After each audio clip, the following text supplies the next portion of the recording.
Hare Krishna everyone, welcome back to Shravanam Diaries podcast. I'm your host Sulalita Devidasi and we are continuing to read the teachings of Queen Kunti by His Divine Grace, Srila A.C. Bhaktivedanta Swami Prabhupada. So we're starting chapter number 20, Full Surrender. Abhyadyanastvam svakrite hita prabho jihasasi svitsuhridonu jevinah yesham nachanyad bhavatah padam bujat parayanam rajasuyojitam hasam. O my Lord, you have executed all duties yourself. Are you leaving us today, though we are completely dependent on your mercy and have no one else to protect us? Now, when all kings are at enmity with us? Srimad Bhagavatam 1.8.37. Purport. The Pandavas are most fortunate because, with all good luck, they were entirely dependent on the mercy of the Lord. In the material world, to be dependent on the mercy of someone else, is the utmost sign of misfortune.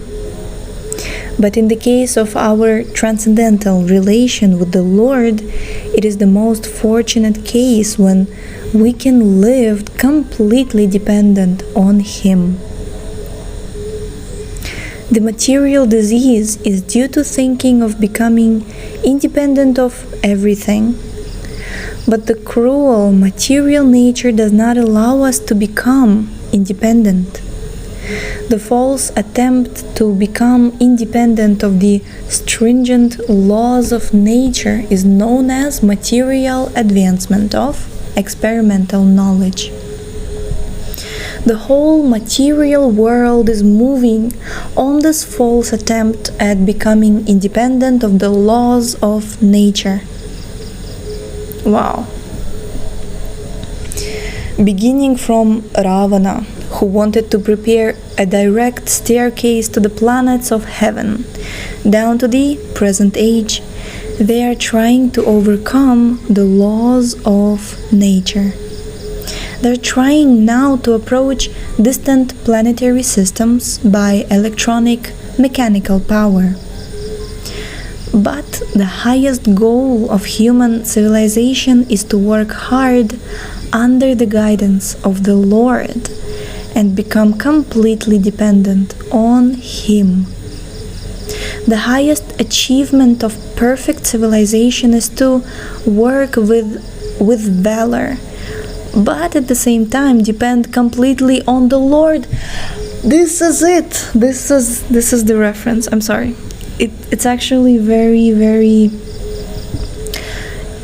it's something that I've heard many preachers say, that you have to work with valor, meaning we're not just sitting down doing nothing.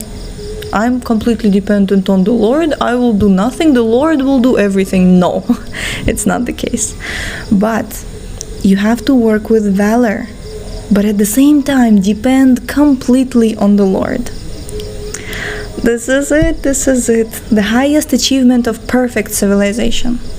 Perfect civilization. This is work with valor, but at the same time depend completely on the Lord. Yes.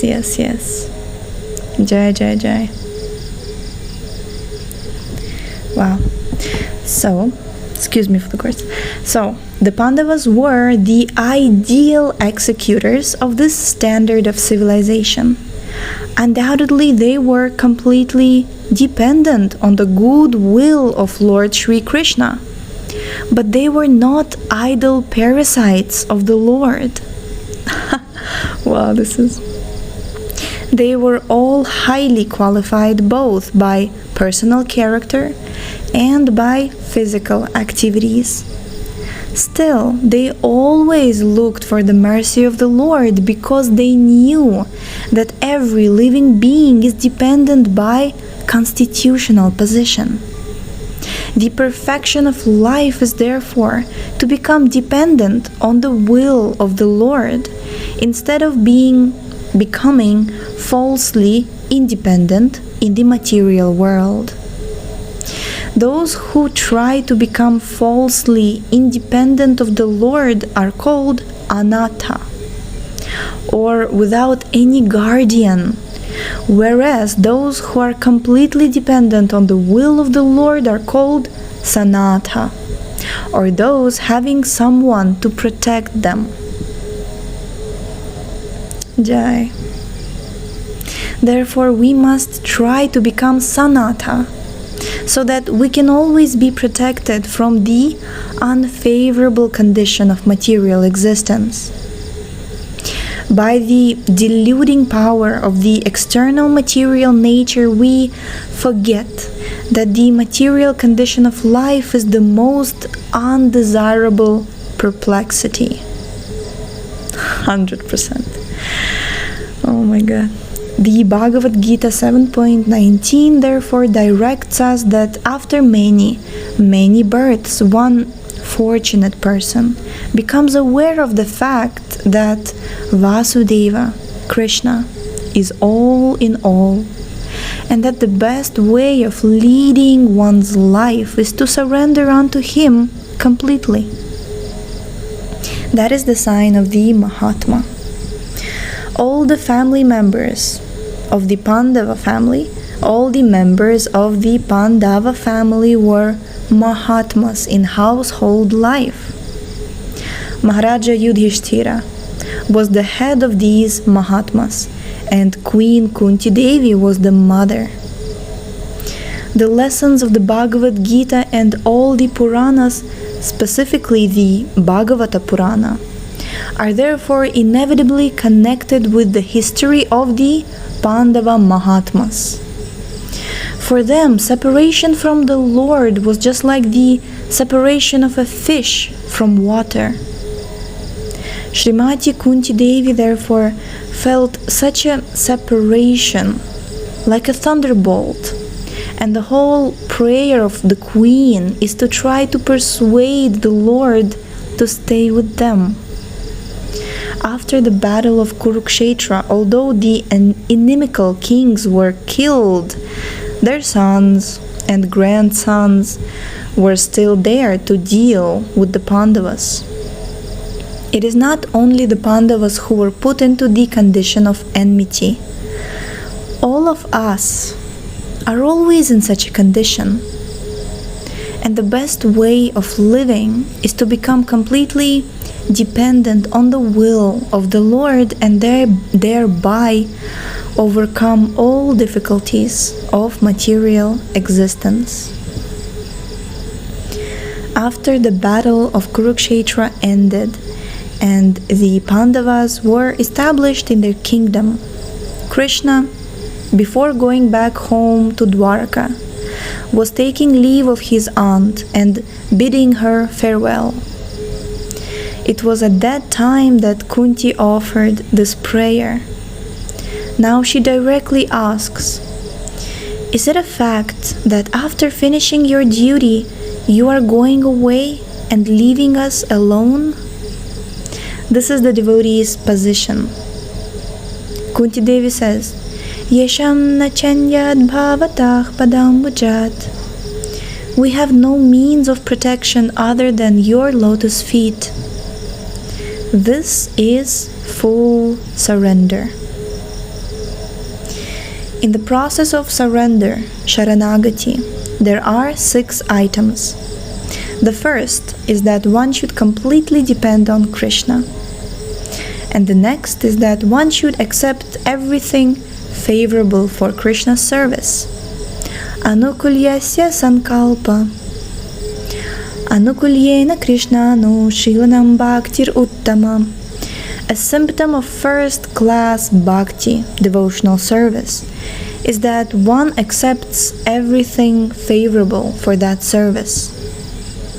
Another item of surrender is pratikulyasya varjanam, rejecting everything unfavorable to the procedures of Krishna consciousness. Sometimes the spiritual master says, don't do this, forbidding something unfavorable. And he also recommends that which is favorable. Do this.